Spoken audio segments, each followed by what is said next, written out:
Olá, boa tarde, seja muito bem-vindo, muito bem-vinda a mais esta edição do Opinião Cidade ao vivo aqui pela TV Rio Preto, de São José do Rio Preto.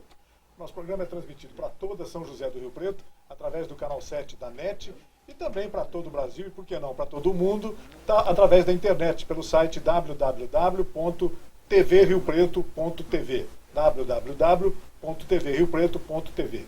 E nós temos registrado aqui, diariamente, vários acessos de pessoas moradoras de outras regiões brasileiras, de outros estados brasileiros e até de outros continentes brasileiros, certamente, né, pessoas oriundas do Brasil que estejam hoje em outros continentes, acompanhando com regularidade o nosso programa Opinião Cidade.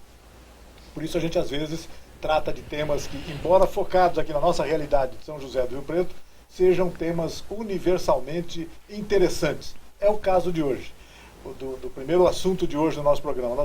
Estamos trazendo aqui no nosso programa, agradecemos muito pela presença, a secretária municipal dos Direitos e Políticas para Mulheres, Pessoas com Deficiência, Raça e Etnia, a Eni Fernandes. Eni, muito obrigado pela sua presença mais uma vez. Faz tempo que você não vinha ao nosso programa, a gente já estava sentindo falta, viu? Reizinho, eu também. Eu acho que é muito bom estar aqui, né, estar com vocês, até pela nossa história, né, em Rio Preto há tanto tempo juntos, né, e sempre construindo uma cidade melhor. Eu me sinto muito feliz em poder estar aqui com você como repórter, né? E poder aí estar contribuindo com essa discussão tão importante, né? Que é a questão da equidade de gênero, ou seja, a igualdade entre homens e mulheres. Sem dúvida, é um tema sempre presente, né? Com muito certeza, com muito certeza. Polêmico, às vezes, mas sempre presente. Mas é necessário, né, Reizinho? Nós vivemos numa sociedade onde assim, a gente fala muito em violência, né? E a violência, principalmente, ela está instalada nos nossos lares, né?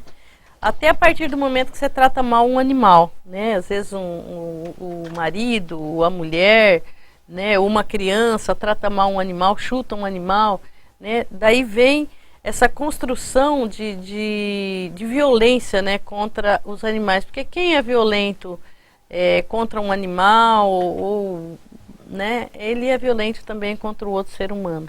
Sem né? dúvida. Bom, e para tratar desse tipo de problema, dessa problemática, desse grande debate que se estabelece há muito tempo no Brasil, e ainda bem que se estabelece, porque são coisas sobre as quais é preciso conversar.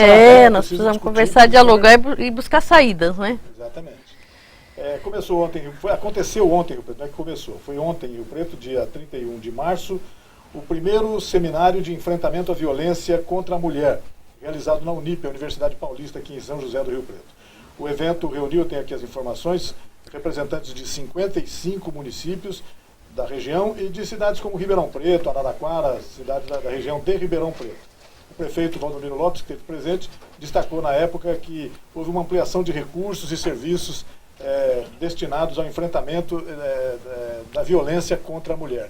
Esse é hoje, Eni, o principal problema em relação à sua secretaria. A secretaria que cuida das políticas, direitos e políticas para mulheres, pessoas com deficiência, raça e etnia. A mulher é a principal preocupação nesse momento? Olha, a mulher ela é preocupação por quê? Né? E nós temos que trabalhar isso com muito afinco. À medida que a mulher, né, ela não está bem, os filhos não estão bem, o marido não está bem, né? Então, essa atenção voltada para a mulher hoje, ela é necessária, né? E Rio Preto tem feito isso. Eu acho que, até ontem falei para o prefeito Valdomiro, falou, prefeito, a gente fica feliz porque no governo dele ampliou em 4 vezes o orçamento dessa secretaria em relação ao enfrentamento à violência, né? Isso é muito bom. Né, é muito bom assim, né? Era bom que não existisse, né? Se tivesse gastar nada. Muito pelo contrário, né? Mas é muito bom saber que São José do Rio Preto, ela passa a ser hoje, Reizinho, sem dúvida nenhuma, uma referência a nível de todo o interior do estado de São Paulo. Eu desconheço qualquer cidade que venha fazendo os programas que Rio Preto vem fazendo. Eu não estou falando agora da minha gestão. Isso vem da professora Maureen, que foi a primeira secretária da mulher, passou pela Regina, passou pela Helena e agora eu, né, nós estamos aí fazendo uma política, fazendo com que essas políticas sejam cada vez mais implementadas, cada vez mais aperfeiçoadas, os serviços em Rio Preto, casa-abrigo, centro de referência, sejam aperfeiçoados com as pessoas mais treinadas, mas não basta isso, Rizinha, é preciso a gente buscar região. Isso ia te Por quê? Porque senão recai sobre nós uma carga que nós não suportamos. E eu imagino, Eni, até que a gente estava conversando agora há pouco sobre isso, antes do programa começar. Rio Preto tem, claro, esses problemas, uma cidade de 500 mil habitantes, mas as cidades menores talvez tenham esse problema em até maior ainda, ou mais evidente, porque as pessoas se conhecem, às vezes tem alguma restrição a denunciar, etc. Com certeza, com certeza. Qual é o papel de Rio Preto como capital regional em relação a esses problemas nos municípios menores aqui da região? Justamente, Rio Preto, como cidade polo, ela tem obrigação, né, de contribuir para que as outras cidades se preparem também para fazer esse enfrentamento à violência. Não basta Rio Preto fazer o seu trabalho isoladamente e esquecer as demais cidades. Então nós estamos já há algum tempo, né, nessa preocupação, trazer essa discussão para os pequenos municípios. Por quê? Porque o pequeno município é aquele que não tem muitas vezes pessoal preparado, não tem essa questão da proximidade que você falou, de todo mundo conhecer um ao outro, né? Então fica um certo constrangimento em denunciar tal. Então é a nossa obrigação e nosso objetivo, e fizemos isso ontem, juntamente, é bom que se diga, né, com a Divisão Regional de Assistência Social, a DRAS, através da pessoa da Silvia, que é a nossa diretora hoje. Que é a presença, né, do Estado nos pequenos municípios.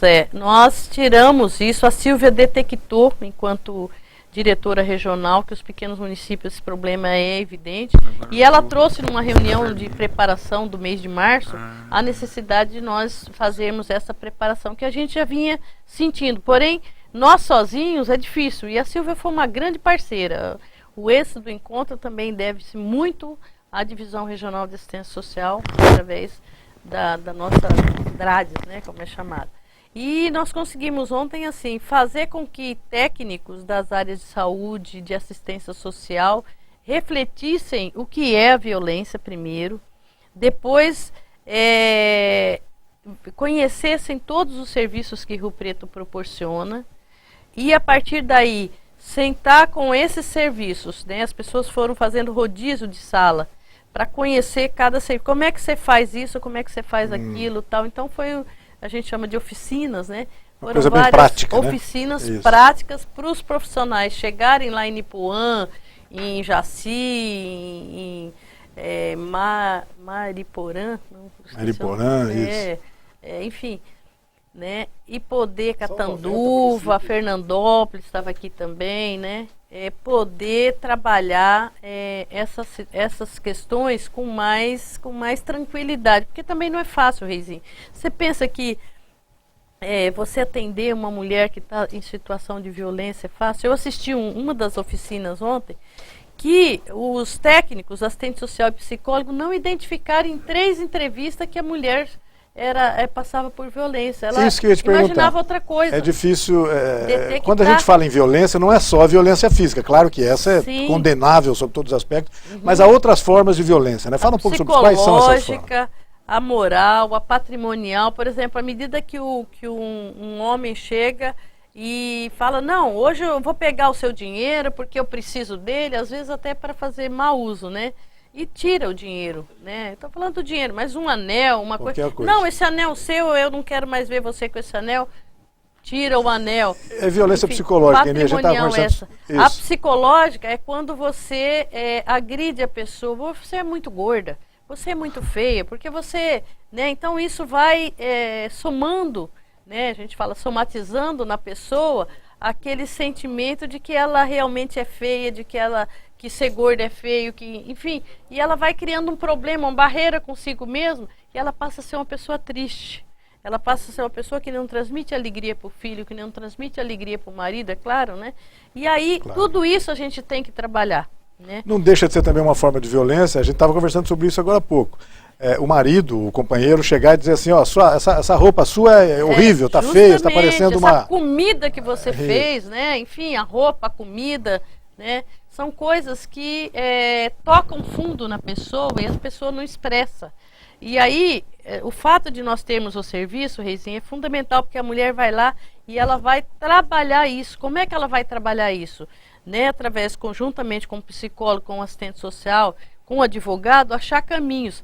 E paralelo a isso, que é interessante, o prefeito Valdomiro sempre faz questão de falar, né, nós temos um trabalho com os homens agressores também, o que é inédito no estado de São Paulo.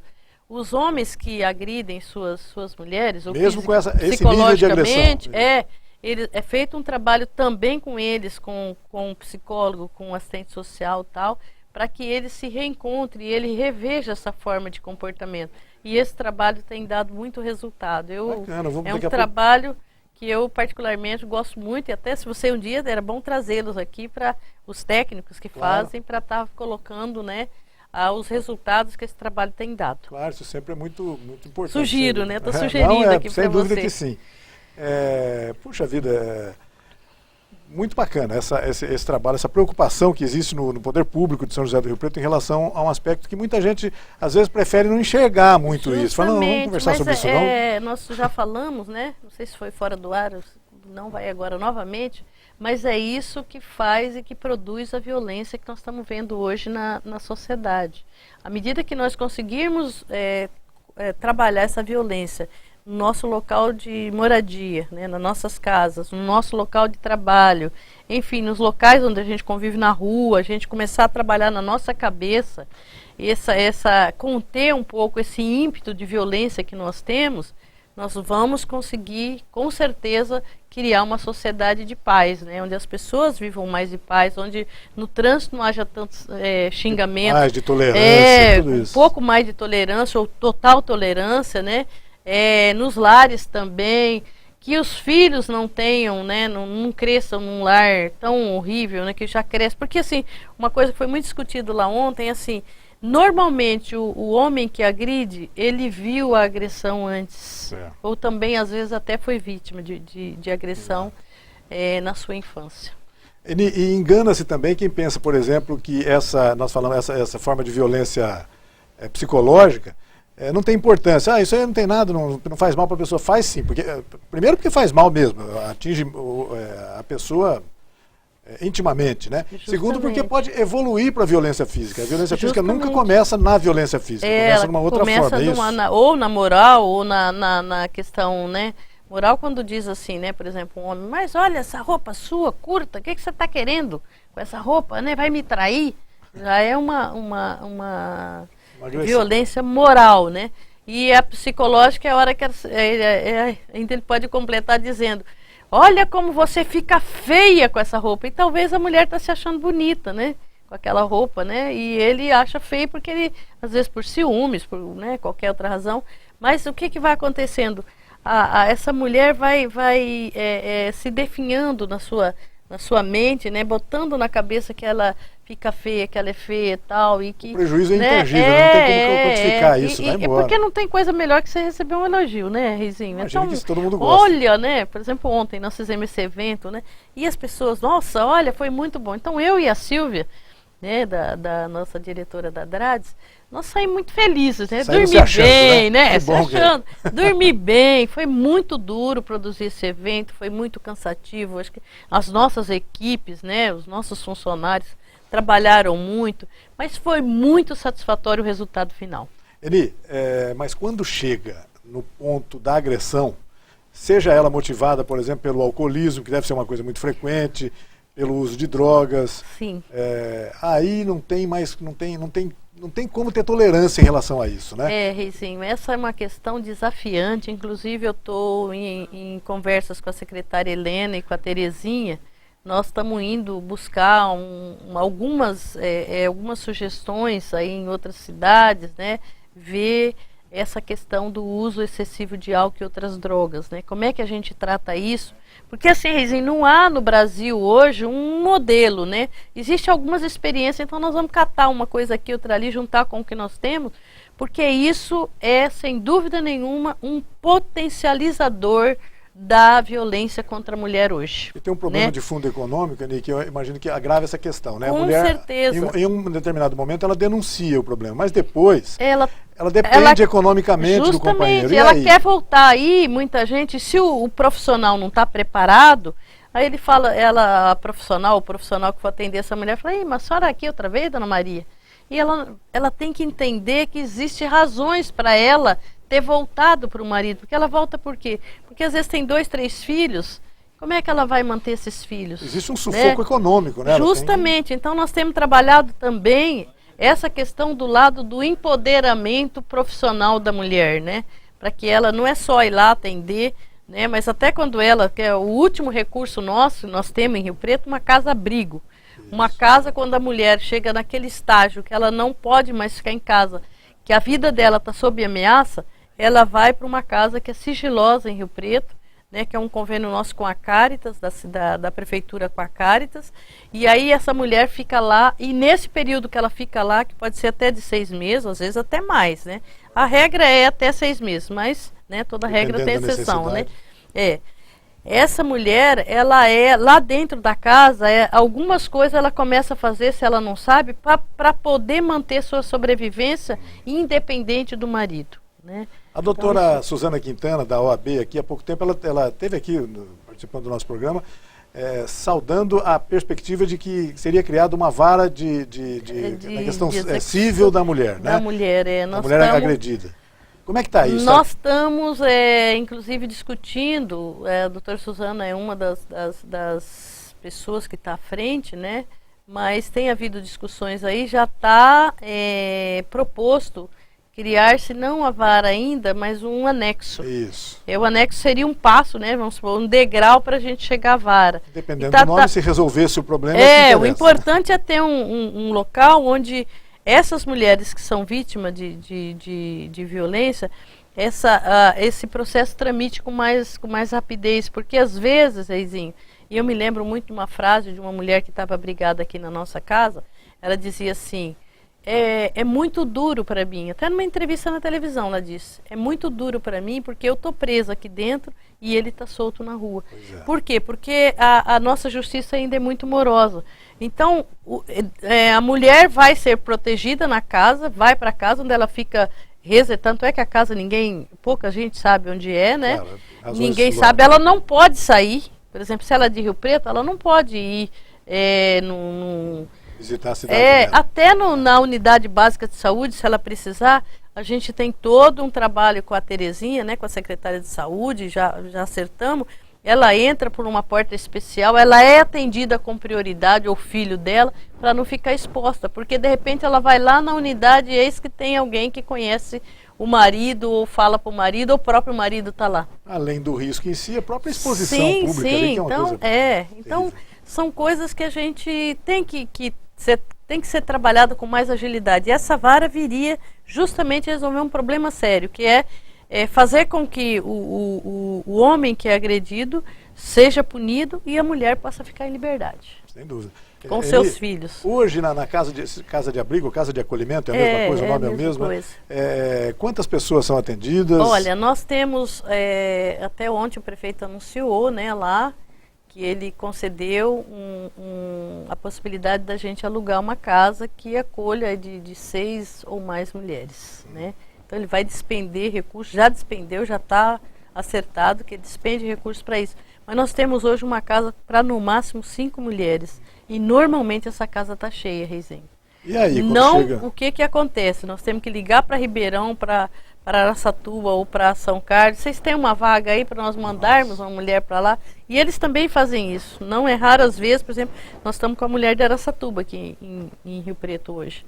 Então, assim, é uma questão que, assim, às vezes a gente olhando fala, não, mas isso não existe, né? Mas só quem está convivendo, e depois eu particularmente sempre militei nessa causa das mulheres, você me conhece, né? Mas eu não imaginava que a coisa fosse tão séria. Existe sim, é muito presente, tá pertinho da gente. Né? O Centro de Referência de Rio Preto, dos meses de janeiro, se não me engano, de janeiro, fevereiro e março, já atendeu quase 300 mulheres. Puxa vida. É assustador. Agora, para a mulher chegar à casa-abrigo, por exemplo, quem leva é o centro de referência. Centro de referência. Agora mesmo, antes de eu sair da secretaria, eu recebi um comunicado do Conselho Tutelar.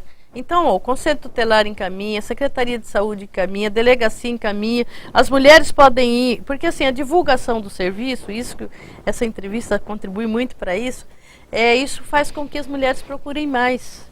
Então nós estamos chegando num ponto hoje na Secretaria que a equipe que nós definimos em setembro já não está dando conta da demanda. Porque o serviço é publicizado, as pessoas ficam sabendo e vão procurar.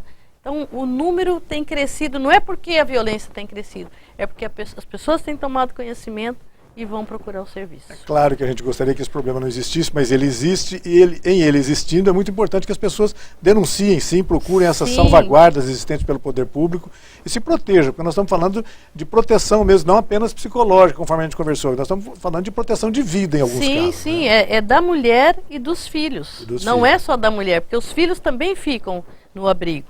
Não é só a mulher, os filhos até 18 anos. E tem casos, por exemplo, teve uma mulher recentemente, não lembro nem se era de Rio Preto, mas ela tinha um filho excepcional, então isso não tem idade, né? Vai com ela também.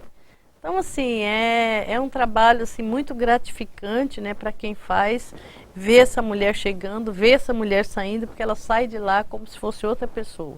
Os filhos das mulheres abrigadas em idade escolar, eles continuam nas escolas, continuam frequentando, por questão de segurança também não podem frequentar? Como é que é isso? Como é que resolve essa questão? Nós tivemos, né, isso aí foi até uma conquista da época da Maureen, né, iniciou na época dela, nós tivemos e temos, todas as cidades que têm esse serviço, tem um apoio muito grande do governo federal. Pra você ter ideia, hoje nós temos veículos suficientes para transportar essas, inclusive os veículos são aquele adesivo que põe no vidro lá, como é que chama? Insufilme, aquela coisa, aquela proteção. Os insufilmes bem protegido, que quem está fora não enxerga, e essas mulheres, essas crianças só podem transitar nesses veículos. Que foram, inclusive esse ano passado, nós compramos 3 veículos com verba do governo federal para que essas crianças... É caminhonete para transportar os pertences dela, é carro para elas, para ser transportado para ir no centro de saúde, para ir num curso profissionalizante, no caso das de fora. Então, assim, as crianças são... agora mesmo, meio-dia, tem um motorista nosso pegando as crianças para levar nas escolas mais próximas, né? Eu imagino que o agressor, sabendo que o filho dele estuda em determinada escola e não sabe onde a mulher esteja sendo abrigada nesse momento, ele vai procurar chegar lá. Mas nós não botamos naquela escola, tira escola. Daquela escola e vai para outra escola. E aí há um trabalho também com a Secretaria da Educação no sentido de arrumar uma vaga em outra escola, preferencialmente próximo da casa-abrigo, né, que ninguém sabe onde é mesmo, então... Né, Veja bem que quanto prejuízo um problema de agressão traz, inclusive para a criança. Justamente, é um serviço, Reizinho, é um serviço muito caro. Imagino. Quando eu falo que quadruplicou, né, o governo do Valdomiro, é claro que há uma sensibilidade também do governo, né, mas há, acima de tudo, uma necessidade. É uma necessidade. O município hoje gasta alguma coisa em torno de mais de R$1 milhão ano, em função disso. E eu te digo mais, se fosse fazer um trabalho da forma como a coisa vai caminhando, daqui a pouco nós estamos gastando muito mais. Porque há necessidade. A equipe que nós temos, um psicólogo, um advogado, 3 assistentes sociais, já não estão dando conta. Eu saio de lá, muitas vezes vejo eles, 5h30 da tarde, que o horário é 5 horas, estão lá trabalhando à noite, porque não tem horário para acontecer essas coisas, né? Então, tem alguma coisa, esse agravamento tem alguma coisa a ver com crise econômica, com questões conjunturais? Como é que é isso? Não, eu acho assim, tem 2 razões aí que ampliou muito. Uma é a Lei Maria da Penha. A Lei Maria da Penha, ela foi uma lei muito popularizada rapidamente, né?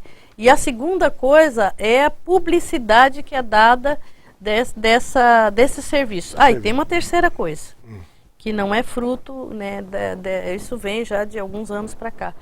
Como eu disse, o aumento, o consumo exagerado de álcool e outras drogas. Sim. Isso tem trazido, é claro que uma crise econômica também vai trazer reflexo, né? Mas esses 3 elementos é que tem tido, feito com que a gente tenha que ampliar mais o serviço. Falei ontem lá no seminário, né? Falei, prefeito, eu tenho uma notícia, né, que é importante a gente falar aqui, que nós quadruplicamos a verba no seu governo. Mas tem uma notícia que o senhor não vai gostar, nós vamos precisar de mais dinheiro ano que vem.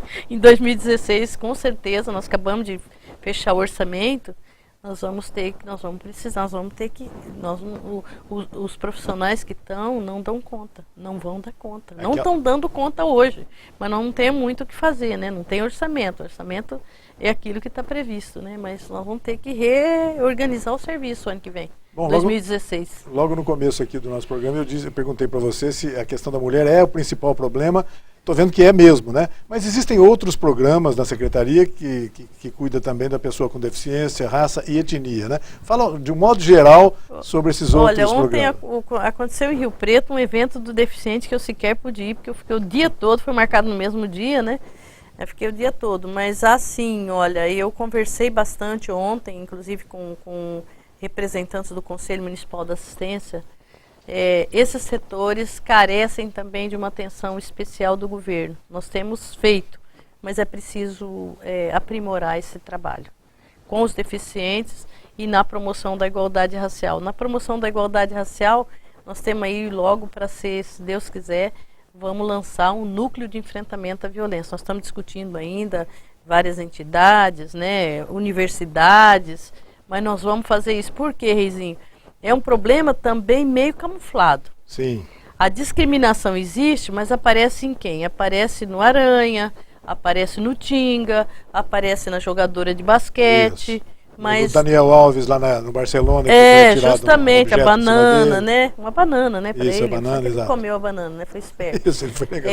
Mas você imagina nas periferias, no dia a dia das nossas cidades, com outras pessoas, não só negras, né? Mas que tem alguma diferença, porque inclusive nesse núcleo nós estamos pensando duas coisas. É um núcleo de enfrentamento ao racismo e ao preconceito. Quantas pessoas não é vítima de preconceito hoje, né? Ou por ser negro, ou por ser homossexual, ou por ser baixinho, ou por ser gordo. Quando criança, por usar óculos, né? Grosso, enfim. Enfim. Né? Então o preconceito também é uma forma de discriminação que não faz bem para a nossa sociedade, para nós seres humanos. Nós temos que fazer isso e estamos começando a fazer esse enfrentamento e para isso, coitado do prefeito Valdomiro, né? Ele vai ter que repensar o orçamento desses dois segmentos também. Eni, eu queria agradecer muito a sua presença, já chegou a hora de encerrarmos esse bloco do programa, mas que bacana, né? E desejo sempre muito sucesso e que você continue com essa garra, com essa vontade de enfrentar problemas tão delicados, tão complicados, tão invisíveis, muitas vezes invisíveis, quanto esse que a Secretaria enfrenta. Obrigadão. Eu que agradeço, né? Eu acho que, como eu disse, Rizinho, é fundamental esse tipo de discussão para que as pessoas conheçam, saibam. Eu tenho certeza que muita gente hoje em Rio Preto falou, nossa, mas existe isso aqui através do seu programa. Então, muito obrigada, eu que tenho que agradecer e estou à disposição, né? Os nossos serviços também. Quem você quiser trazer aqui, ou do centro de referência, Casa Abrigo, ou do atendimento ao agressor, que a gente chama CRAF, né? Eu acho que seria bom que eles colocassem, porque nós vamos construir juntos. Porque essa construção não é nossa, não é minha, né? Eu fico muito feliz em vir no programa, tá? Isso que eu quero te dizer. Obrigada. Obrigado. Conversamos aqui com a Eni Fernandes, secretária municipal dos Direitos e Políticas para Mulheres, Pessoas com Deficiência, Raça e Etnia. Nós vamos a um rápido intervalo e voltamos daqui a pouco com o segundo tempo do Opinião Cidade. Até já.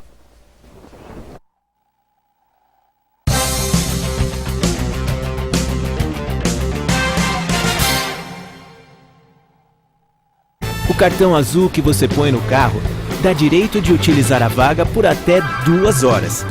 Depois disso, é preciso dar lugar a outra pessoa. Isto é cidadania. EMURB, Rio Preto. A AmplitudeNet é uma empresa dinâmica e arrojada capaz de oferecer soluções completas e inovadoras nos segmentos de informática, telecomunicações, segurança e tecnologia da informação. AmplitudeNet, o melhor da tecnologia em um só lugar.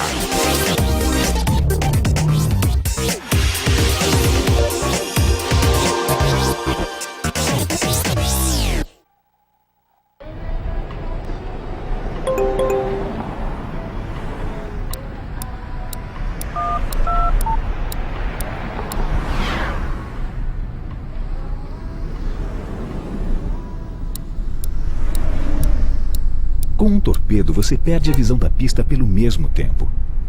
Mas você acha normal. Não tecle nem fale ao celular enquanto dirige. Evite acidentes.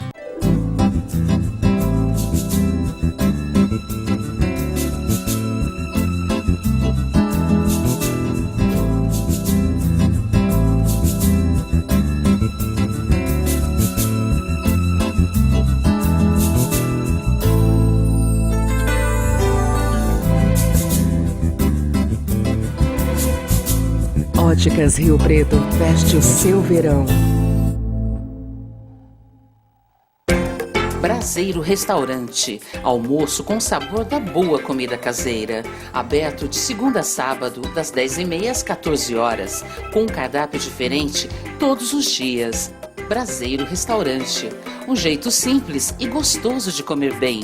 Rua Campos Sales, 1343, esquina com a Prudente de Moraes. Fone 3222-3612, no bairro Boa Vista. Nos próximos segundos, um grave acidente pode acontecer bem diante dos seus olhos. Nesse ambiente aparentemente tranquilo, existem vários fatores de risco. Nós vamos mostrar apenas um.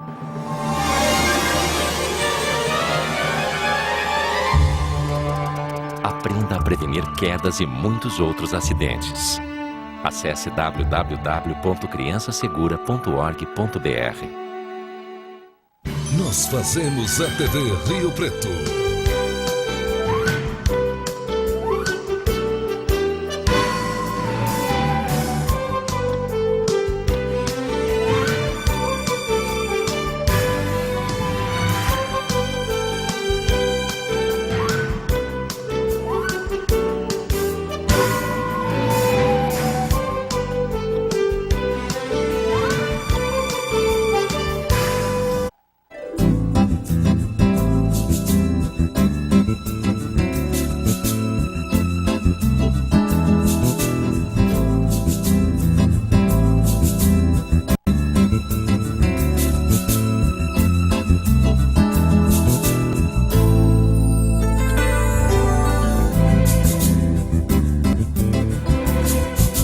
Óticas Rio Preto, veste o seu verão.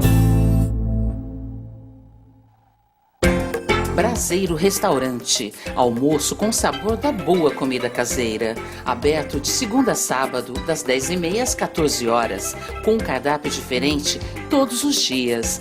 Braseiro Restaurante, um jeito simples e gostoso de comer bem.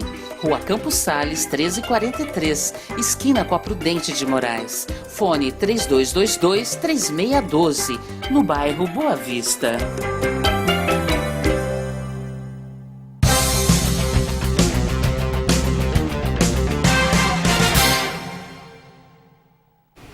De volta com Opinião Cidade, ao vivo aqui pela TV Rio Preto, agora conversando com o Abner Henrique Alves, gerente da Vigilância Ambiental de São José do Rio Preto. E é claro que vigilância ambiental, nessa época, é para a gente conversar sobre dengue.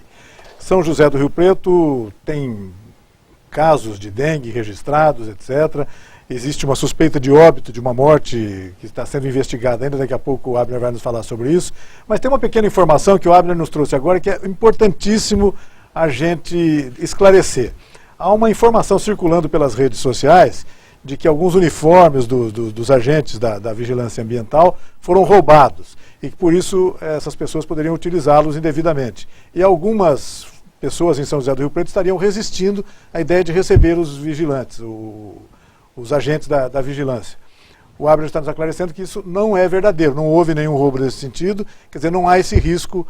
Pelo menos esse risco não há, né, Abner? É isso. Muito obrigado pela sua presença em nosso programa. É mais uma vez um prazer estar aqui contigo no programa, poder esclarecer e trazer informações atualizadas para o pessoal. E exatamente essa informação de que houve um roubo de uniformes, bolsas, etc., de uso dos agentes de saúde. Isso é boato. Tá?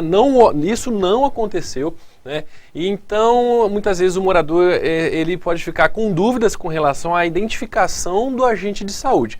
Se isso acontecer, né, ele tem à sua disposição a ouvidoria da Secretaria de Saúde, na qual ele pode ligar imediatamente, né, e checar então a identificação desse funcionário. Então, só para esclarecer, todos os agentes de saúde eles usam camiseta branca, calça azul marinho e bolsa azul marinho. Os agentes da nebulização podem também estar utilizando um jaleco azul marinho. E todas essas peças possuem o logotipo da prefeitura. Tá? Mesmo assim, no crachá tem o nome da pessoa, o número de identificação. A pessoa pode ligar para o 0800 770 5870 e então verificar o nome e a identificação daquele funcionário. Então, imediatamente a gente confirma ou não se aquele funcionário é da Vigilância Ambiental. Quer dizer, tendo qualquer dúvida, dá para ligar na hora, para o 0800 Exatamente, 777. isso. 0800 770-5870. É só ligar que o pessoal responde na hora. Agora Exatamente, não tem problema especialmente nenhum. agora, né? Disse muito bem, é um momento que a gente precisa muito do trabalho do agente de saúde, que as pessoas recebam o agente de saúde. E boatos como estes, né, só vêm a atrapalhar a ação. Sem dúvida. Bom, qual é hoje o quadro exato da epidemia? Não sei se a gente já está tratando como epidemia, Sim, que é essa questão em São José do Rio Preto, da dengue. Qual é hoje o quadro, o número de casos, etc. E daqui a pouco a gente pode falar sobre essa questão de um óbito que está sendo investigado, de uma morte que está sendo investigada e que ainda não está certo de que tenha sido causada pela dengue. Mas hoje o número de casos tem aumentado, tem diminuído, o número de detecção de larvas do mosquito nas regiões da cidade tem aumentado, tem diminuído. Fala um pouco sobre isso. Okay. Bom, infelizmente ainda a tendência de casos de dengue ela é crescente. Então temos observado ainda uma linha crescente do número de casos. Né? Estamos hoje, conforme o último boletim que saiu ontem, no dia 31 de março, com aproximadamente 1.600 casos já confirmados da doença. Né? E por conta disso, as ações que nós já vimos realizando desde o segundo semestre de 2014, os arrastões, as nebulizações, elas foram intensificadas ainda mais agora no início de 2015, exatamente com o objetivo de tentar aí bloquear o avanço da doença, a transmissão da doença. E, querendo ou não, nós somos obrigados a partir de análises técnicas, priorizar as ações. Então, nós levamos aí em consideração o índice de infestação larvária, que nos aponta a presença do Aedes aegypti nos diversos bairros que nós temos no município. Esse trabalho ele foi feito na primeira quinzena de janeiro, né? Então, esse índice, juntamente também com o número de casos suspeitos e casos positivos da doença, então aglomerados ou não, né? Também densidade demográfica e características do próprio bairro, como por exemplo alguma característica socioeconômica. Isso nos levou então a elencar áreas ou regiões de maior risco de transmissão da doença, e essas áreas estão sendo trabalhadas prioritariamente. Né? Já gostaria de esclarecer que, já entrando, se você me permite, já claro, o próximo assunto, a questão do óbito que está em investigação. Né? O óbito está em investigação se a causa do óbito foi a dengue. Certo. Nós não estamos negando de forma alguma que a pessoa em questão ela teve a dengue, tanto é que ela consta no boletim. Tá? Sim. É um caso grave que foi apontado no boletim. Só para ver se a causa mortis foi realmente Exato, a dengue. por quê? Né? O óbito ocorreu muito tempo depois de passado, digamos assim, a fase aguda da doença, que vai aproximadamente ali Uma até... pessoa de 50 e poucos anos, não é isso? Isso, exatamente. 50. Então, assim, a fase aguda da doença, que é mais ou menos ali até o 10º dia do início dos sintomas. Então, nestes casos, isso é um procedimento acompanhado e feito em conjunto com a Secretaria Estadual de Saúde. Então, nestes casos, está sendo feito um reexame, né, da sorologia coletada enquanto ainda esse paciente estava internado, né, para confirmação da causa da morte do mesmo, para ver se não houve nenhuma outra situação concorrente que favoreceu então o óbito. Então, o óbito, o caso é positivo de dengue, fato. Agora, a causa do óbito foi a dengue ou alguma outra situação que concorreu, posto que o óbito passou aí da fase aguda da doença. Então é isso que está em análise conjuntamente, Secretaria Municipal de Saúde e Secretaria de Estado da Saúde. Este ano nós não tivemos, com exceção desse caso, nenhum outro caso confirmado de óbito causado pela dengue na cidade. Não, até o momento não. Tá, são 1.556 casos, você estava se referindo a isso agora, no Exato. levantamento distribuído, concluído ontem, né? Quer dizer, é Isso, um o número boletim alto. saiu ontem, sim, é um número alto. É um número alto. Já estamos numa situação de epidemia, né? O nosso limite aí são 430 casos, levando em consideração o porte da cidade. Então, um critério estabelecido pela Secretaria Estadual de Saúde também. A gente chega a ficar assustado, Abner, pela a situação de Catanduva, uma cidade menor que Rio Preto, uma cidade que deve ter em torno de 100, 150 mil habitantes, e já tem muito mais casos de dengue e muitos mais óbitos, né? Tem algum motivo especial pelo qual a cidade de Catanduva tenha tido tantos óbitos? Tem alguma investigação possível de detectar isso? Por que aconteceu tanta morte em Catanduva pela dengue? Bom, na verdade, o que posso lhe dizer, né, é baseado no que o município de Rio Preto tem executado. Então, como eu lhe disse logo no início, desde o segundo semestre do ano passado, a dengue ela tem que ser feito um trabalho de prevenção contínuo, mesmo no período não epidêmico que normalmente é o segundo semestre, menos chuvas, etc. Então ela tem que ser um trabalho contínuo de visitação. Então, desde o segundo semestre, nós já vínhamos trabalhando esses bairros que nós consideramos de maior risco de transmissão da doença. Lembrando que o Breton ele é feito 3 vezes ao ano, janeiro, julho e outubro. Então, nós já sabíamos onde tinha a presença do Aedes, também pelo perfil da cidade, um histórico que nós já temos de quase uma década de acompanhamento desse número de casos, o perfil e a característica de cada bairro da cidade. Então, a gente já tem uma ideia de quais são os bairros onde o risco é maior. E nós começamos a focar as ações de prevenção exatamente nestes bairros. O que nos permitiu, no início do ano, durante todo o mês de janeiro, né, conseguir manter índices baixos de número de casos. Nós tivemos ali no início do ano 200, 300 casos. Já esperávamos que logo após o carnaval, que é uma data crítica para a dengue, porque nós temos um deslocamento de pessoas da cidade, de regiões e pelo país, né, que favorece em muito a disseminação do vírus. Né? Então, naquela época, fevereiro, antes do carnaval, vários municípios da nossa região já estavam enfrentando uma situação grave da doença, epidemias grandes. Né? Então, nós já tínhamos essa noção de que logo após o período de carnaval, muitas pessoas se deslocando para essas regiões voltariam para cá, contaminadas, infectadas, e aqui então poderia haver a transmissão da doença. E foi realmente o que aconteceu. Nós lutamos inicialmente ali logo depois do carnaval com um grande número de casos importados e por termos um mosquito na nossa cidade, o Aedes aegypti ele é endêmico, ele não vai desaparecer da área urbana. Nós já, em diversas oportunidades, já discutimos sobre isso, devido às suas diversas características de estratégia de sobrevivência. Então, a transmissão ela se instalou na nossa cidade.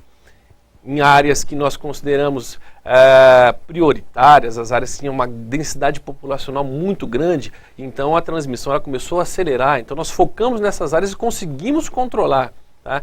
E estamos mantendo esse nível, estamos com um número de casos altos, 1.600 casos aproximadamente, é alto para o município, é uma situação epidêmica, porém, se compararmos a outras cidades da nossa região, ao estado, né, nós podemos dizer que nós estamos conseguindo manter, né, dentro de níveis, entre aspas, aceitáveis. Abner, em relação aos tipos de dengue, existem 4 tipos conhecidos, né? Está prevalecendo aqui em Rio Preto o tipo 1, né, a dengue 1 ainda. Isso é verdade mesmo? Tende as pessoas que já foram infectadas pelo tipo número 1, o tipo 1, podem ser infectadas pelo 2, pelo 3, pelo 4, esses vírus também estão circulando por aqui. Queria que você esclarecesse um pouco sobre isso. Bom, exatamente. O sorotipo, a dengue, é um único vírus, mas no qual nós temos 4 sorotipos, que causam a mesma doença, os mesmos sintomas. No ano de 2015, a circulação principal é o sorotipo 1. Tá? Então, não tem nenhum outro sorotipo circulando, né? Ou em porcentagens muito pequenas, sem expressão alguma. Tá? O principal é o sorotipo 1. Quando a pessoa é infectada pela dengue, ela desenvolve imunidade contra aquele sorotipo específico. Né? Então, seu próprio organismo desenvolve imunidade para aquele sorotipo. Isso significa, então, que, teoricamente, a pessoa só pode ter dengue 4 vezes na vida, porque ela é, então, naturalmente vacinada quando ela é infectada. Né?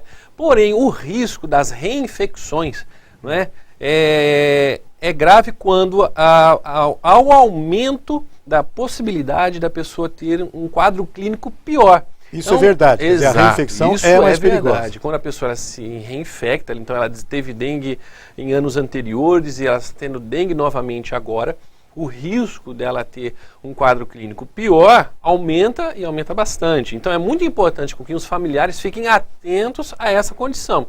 E eu gostaria de destacar principalmente dores abdominais constantes, vômitos.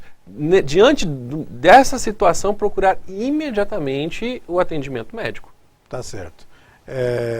O fato da pessoa ser reinfectada, então, pode explicar, sim, o fato de ter uma doença de uma forma mais grave, mais dolorida para ela, sei lá, mais intensa para a pessoa. Mas há relatos de pessoas que pegam dengue pela segunda vez, portanto, um segundo sorotipo, né? E tem a dengue mais fraca. Isso depende muito da pessoa. Aí vai Sim, caso a caso. Depende da situação imunológica da própria pessoa, da sua resistência naquele momento, então da sua condição de saúde naquele momento. Né? Biologia não é uma ciência exata, né? Nem sempre, então, existem exceções, existem condições como essa. A pessoa ela está com dengue, mas a sua situação ela é branda, ela é amena. Um mal-estar leve que logo passa.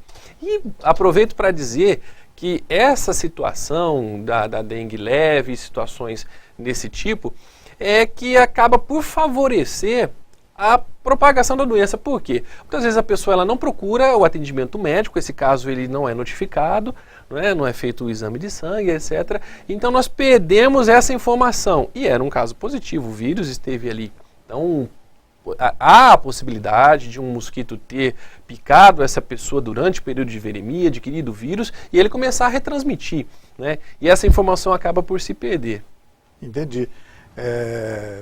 Existem muitas vertentes que têm que ser conhecidas pelo público para entender isso, né? Quer dizer, pegar pela segunda vez existe mais risco, mas nem sempre é uma forma mais intensa, depende então muito da pessoa.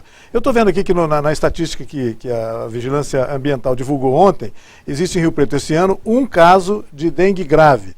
O que vocês chamam de dengue grave? Independe do sorotipo ou já é a dengue hemorrágica? Como é que é isso? Não independe do sorotipo, na verdade é baseado no estado, na situação clínica da pessoa. Então, conforme a manifestação da doença, no caso aí a dengue grave, pela classificação nova, não é? Ela apresenta uma série de sintomas, como por exemplo hemorragias de mucosas. Então não existe mais aquela classificação antiga da dengue hemorrágica, não é? A dengue clássica, etc. Temos somente agora 3 classificações. Dengue com sinais de alarme e a dengue grave. Né? Na dengue grave, então, o risco do óbito ele é muito maior, porque a pessoa já apresenta aí alguns sinais, por exemplo, as hemorragias, né? O que pode facilmente levar a pessoa a óbito. Em todos os casos de dengue, ou pelo menos nas mais graves, é feita uma avaliação da questão do nível de plaquetas das pessoas, sempre é medido isso, e aí é que está a indicação de que se ela é grave ou não. Sim, porque essa análise do hemograma, né, vai subsidiar ali os médicos e o corpo clínico, os enfermeiros, etc., a fazer uma avaliação do risco daquela pessoa, então, ter hemorragia ou não. Então, por padrão, né, para acompanhamento da evolução da doença, desde quando a pessoa ela é notificada como um caso suspeito de dengue, ela dá entrada, seja na UBS ou seja na UPA, né, ela faz essa análise para subsidiar, então, as decisões dos médicos, se essa pessoa tem o maior risco de apresentar hemorragias ou não. É muito comum as pessoas recorrerem a drogarias, farmácias, etc., e não procurarem as UPAs, etc., para relatarem um problema desse, né? E aí, quando acontece isso, esse caso fica sem registro oficial? Fica sem registro, né? Como eu expliquei anteriormente, a gente acaba perdendo então essa informação, o que pode, numa área que nós considerávamos sem transmissão, né? Nós perdemos essa informação e daqui a pouco começa a aparecer um monte de casos ali.